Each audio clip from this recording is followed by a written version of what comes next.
बिस्मिल्लाहिर्रहमानिर्रहीम। अस्सलाम वालेकुम नाज़रीन, आप देख रहे हैं पीसी वर्ल्ड न्यूज़ और मैं हूं गुलाम दस्तगीर। जी नाज़रीन, मेरे साथ मौजूद है मियाँ एजाज हुसैन जो हमारे इस प्रोग्राम के तज़ियाकार होते हैं। आज मैं जो टॉपिक लेके आया हूं वो आवाम से रिलेटेड सबसे अहम टॉपिक है। इस वक्त यूँ ही अभी सर्दियों का थोड़ा आगाज़ हुआ है तो डेफिनेटली गैस की लोड शेडिंग तो पहले ही है। दो घंटे सुबह को होती है, 2 घंटे शाम को गैस आती है।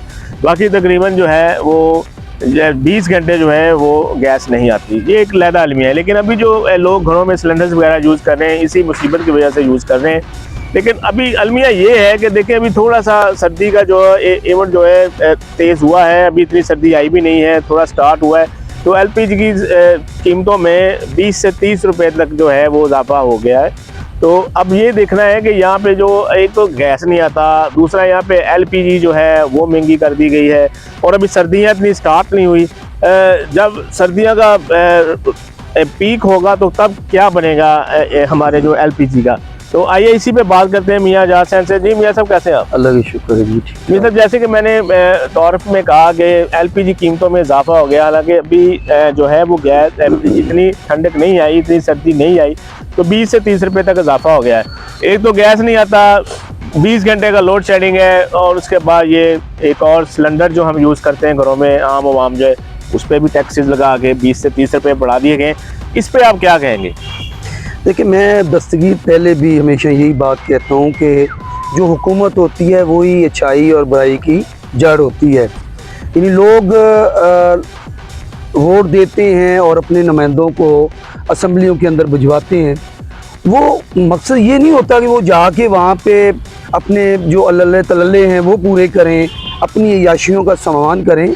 असल में उनको भेजने का मकसद ये होता है कि वो आवाम के जो मसाइल हैं उनके ऊपर वो बात कर सकें, उनके ऊपर पॉलिसी बनाई जा सके। लेकिन हकीकत है कि हमारे हुक्मरान जो हैं वो सिर्फ अपने ही दायरे के अंदर घूमते हुए नज़र आते हैं और आवाम जो है वो इसी तरह लाचार और माफियाज के सुपुर्द जो है उसको कर दिया जाता है।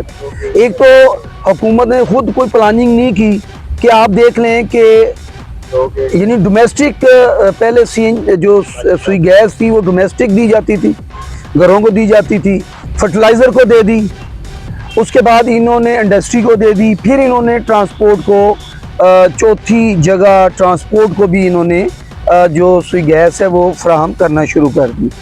अब नतीजा ये हुआ है कि कहते हैं कि जी पाकिस्तान के अंदर अभी ज़खायर मौजूद नहीं है, तो इस वजह से अब जो आम आदमी है जिसकी ये ज़रूरत थी, आवाम की ज़रूरत थी, घरों को ज़रूरत थी, वो बेचारा जो है वो मुश्किलात का शिकार हो गया है। गैस हकीकत है कि इस तरह से आती है जैसे हमारी ट्रेनों का हाल है कि जिस तरह हमारी ट्रेनें लेट आती हैं इसी तरह गैस का भी हाल हो गया। नहीं ना, लोड शेडिंग है, 20 घंटे का लोड शेडिंग इसलिए तो स्टॉप कर दी जाती है। 2 घंटे सुबह आती है, 2 घंटे शाम को आती है। देखिए, मैं यही कहता हूँ ना कि पहले 24 आवर गैस लोगों को मिलती थी।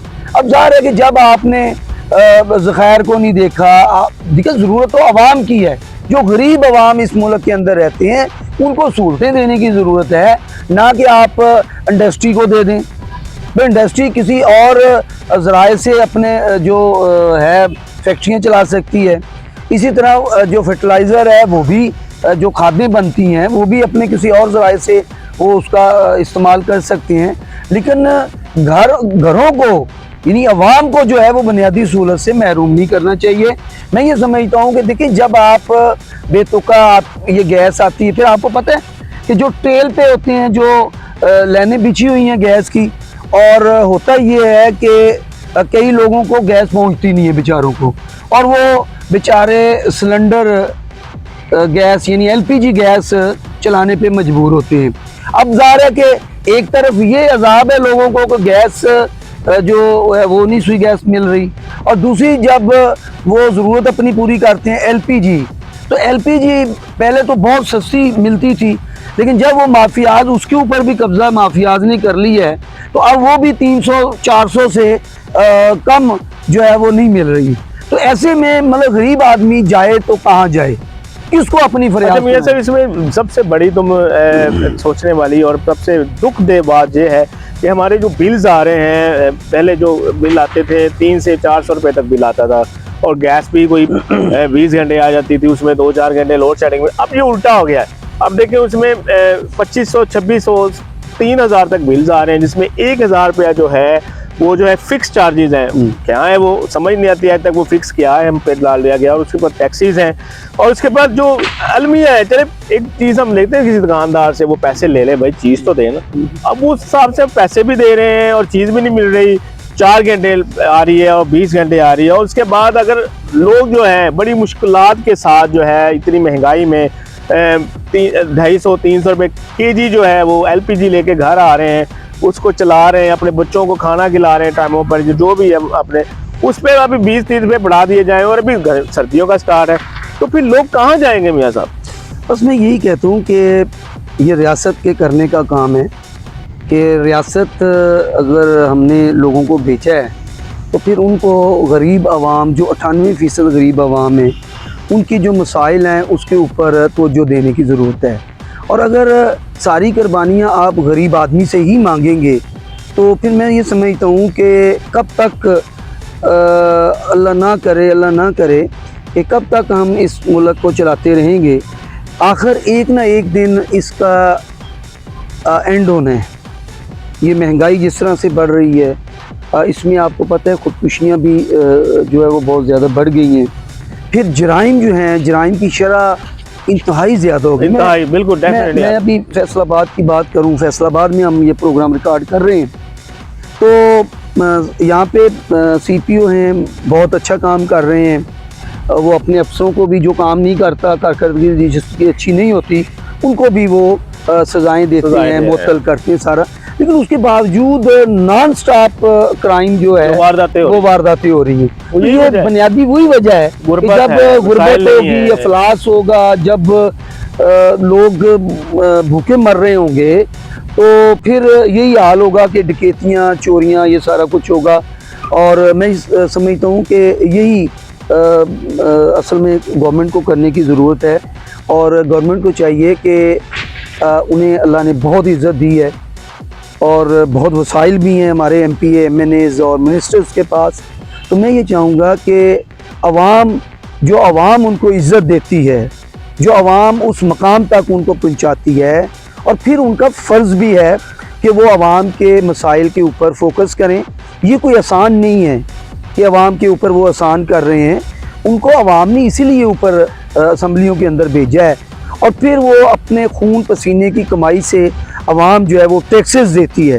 तो लिहाजा मैं ये समझता हूँ कि एक तो हुक्मरानों को भी कफ़ायशवारी का सबूत देना चाहिए। बड़ी बड़ी बातें करते हैं, मीडिया पे भी आते हैं, सारा कुछ है, लेकिन मैं समझता हूँ कि जो ग्राउंड रियलिटी है वो यही है कि कौम से कुर्बानी अब मांगना ख़त्म करें। अपने ये गाड़ियों को जो काफ़िले बड़े हैं इनका ख़ात्मा करें। ये जो फ्री फ्यूल इस्तेमाल करते हैं इसको ख़त्म होना चाहिए। ये बिजली जो फ्री वो इस्तेमाल करते हैं ये ख़त्म होनी चाहिए। यानी कि हमारे जो हुक्मरान हैं उनको भी ये सोचना चाहिए, हमारी ब्यूरोक्रेसी को भी ये सोचना चाहिए, और इसी तरह हमारे जो दीगर अदारे हैं जो इस वक्त बिल्कुल हकीकत है कि अपने गिर्द ही वो घूमते हैं, अपने मफादात, और आवाम को कोई पूछने वाला नहीं है। तो मैं समझता हूँ कि अब भी वक्त है कि हमारे इन साहबान को कौम की फ़िक्र जो है वो करनी चाहिए। अगर ये नहीं करेंगे तो फिर हकीकत है, मुझे कहने दीजिए मैं नाज़रीन, मैं ये बिल्कुल दुरुस्त बात कर रहा हूँ कि फिर आवाम के हाथ होंगे और इन अरबाब इख्तियारात, जो अरबाब इख्तियार हैं, इनके गिरबान होंगे। तो इससे पहले कि ये नौबत आ जाए, हमारे हुक्मरानों को भी और दीगर जो हमारे अदारों के सरबराहान हैं उनको इस पे सोचना होगा, आवाम को रिलीफ देने की मनसूबाबंदी करनी होगी, वरना बहुत हालात ख़राब होंगे। जी बिल्कुल नाज़रीन, ये मियाँ साहब ने बहुत अच्छा यहाँ पे बयान दिए। उन्होंने कहा कि ये अगर ये अभी भी आवाम से ही कुर्बानी लेते रहेंगे, अपनी जो है वो चीज़ें जो है वो कम नहीं करेंगे, मराहत जो हैं वो अपनी जो सहूलत हैं, जो मुफ्त बिल्स हैं उनको ख़त्म करेंगे, तो यही आवाम को थोड़ा रिलीफ दिया जा सकता है। अगर आवाम से मज़ीद कुर्बानियाँ लेते रहे तो मज़ीद हालात ख़राब होंगे। हम भी यही दुआ गो हैं कि यहाँ पे हमारा जो मुल्क है, बड़ा प्यारा पाकिस्तान हमारा मुल्क है, बड़ा सिस्टम, बड़ी कुर्बानियों से मिला हमें।